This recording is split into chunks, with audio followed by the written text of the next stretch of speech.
Hello and welcome to this video. In today's video, we're going to be looking at books. How many books are you consuming every year?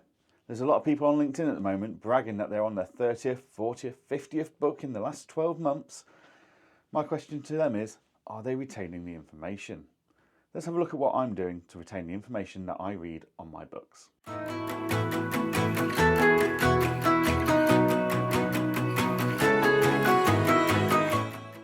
Hello and welcome back to the channel. My name's Johann Goree and I am here to teach you all things about tech and what I use in running my accounting business on a day-to-day basis. So, books. We're all told we've got to read. We're all told that's the way to learn. Continuous professional development, that is the key. However, there's a lot of people out there that seem to be reading a book a week at the moment. My question to them is, what systems and processes have they got in place? How are they retaining that information? How are they reviewing that information, what they've learned from those books, and how are they actioning it? Well, I'm going to take you through today some of the tools that I'm using to help me capture information I like in books, that make me think, that make me ponder, and I'm also going to show you how I then take that and action it within my business or myself. Okay, so first of all, let's be open and honest. I hate reading. I've always hated reading. Turns out I'm slightly dyslexic.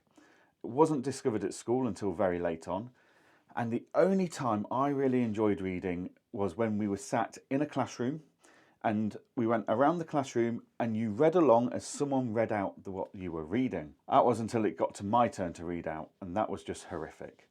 So because of that, I've just never enjoyed it. I could never get into reading. But technology has come to save the day for me. Once I started my own business, I knew I needed to keep up to date with changes and business theories. Leadership and management theories is something I always wanted to keep on top of and understand and have a deeper knowledge of. And the only real way to do that, other than YouTube, which has its moment, is books. There's some fantastic books out there, but I think if you're going to take the time to consume content in the form of a book, then you need to be able to take action from it. You need to save information that you really like and be able to go, I read something about something like that in a book once. Let me look back into my notes. So how have I gone from hating reading to enjoying reading, kind of, and to retaining that information? Well, first of all, I discovered Audible. As I said, I enjoyed reading when I was reading along and someone was reading a book to me. Absolutely no problems there. Audible replaces that someone. So now someone is reading the book to me. I particularly like Audible books where the author is reading the book, because some authors go off on a bit of tangents and they give you deeper insights and deeper theories and other ideas outside of what you'd get in the printed book. So that's always great value. But that's not great if I'm just listening to Audible and I'm doing other things. I'm not focused on the book. I'm not focused on truly listening and retaining that information. However, we've then got Kindle. So I thought, oh, I could have a look at Kindle. Let's see how that works. So I got Kindle and I started downloading Kindle books on my iPad using the Kindle app. And that was fantastic because I could highlight sections in Kindle and save them and use them later. But that resulted in me reading again. So it's like, this isn't quite working for me. So I've now got a hybrid approach. I use Audible and I use Kindle alongside Audible, and I use them both on my iPad. This means I can listen along to the book being read to me whilst highlighting notes, which I can then turn into flashcards and notes and export into other softwares. And this has worked really well for me. I've really enjoyed doing this. Now, I still buy the occasional book. I've not got very many because I've got loads of Audible books and loads of Kindle books. But sometimes some books are just worth having a physical presence. I'm a huge fan of John Lammerton. The first book I read for him was Big Ideas for Small Businesses. I read that 7 years ago, 2017, when I first started my business, 2017, 2018, I think it was, I read this. And I absolutely loved what John had to say. And you know what? This is one of those books I actually reread every year and I still get to take nuggets out or refocus on nuggets of information I'd forgotten I'd read. John's latest book, The False Exit, that's proving very insightful.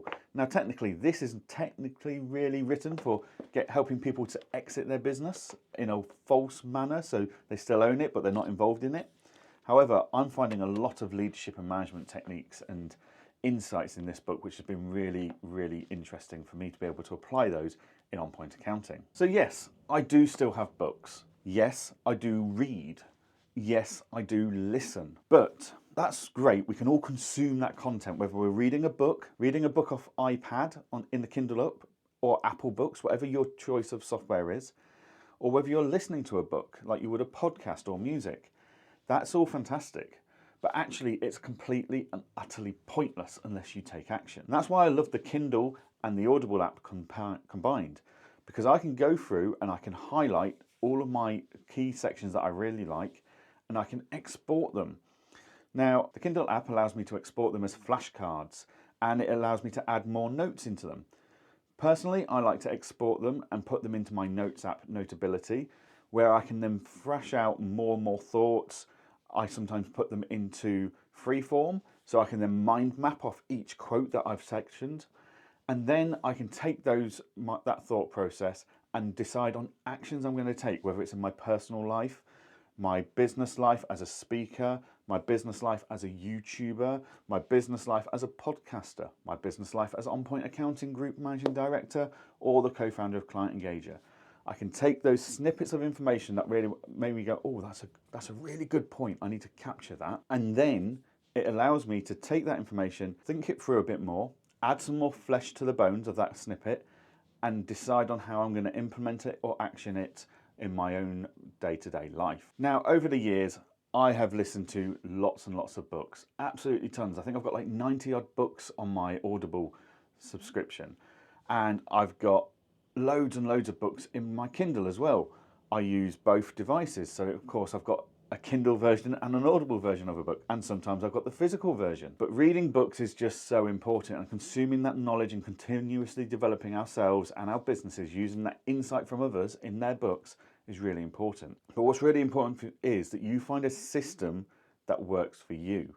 And that's what I've done using Kindle and Audible. I hope that insight's been helpful for you today. If you've got any questions on how I use and what tools I use to do this capturing of information and my fleshing out of notes, then please let me know in the comments. And of course, if you've enjoyed what I've discussed here today and you found it insightful and you want to hear more of what I've got to say, why not subscribe to the channel, give the video a like, and I'll see you all again.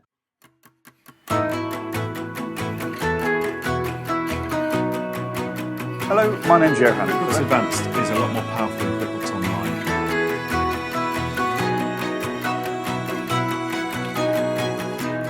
Okay, so I've decided to pack in work. It's about 5:15.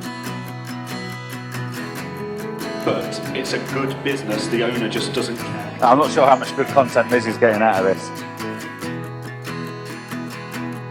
We are live. I've got Johann Goree in the house. And welcome to another episode of Ask the Accountant We Have Called Friends. I do a podcast every week. Aaron and I actually met and came up with the idea of this podcast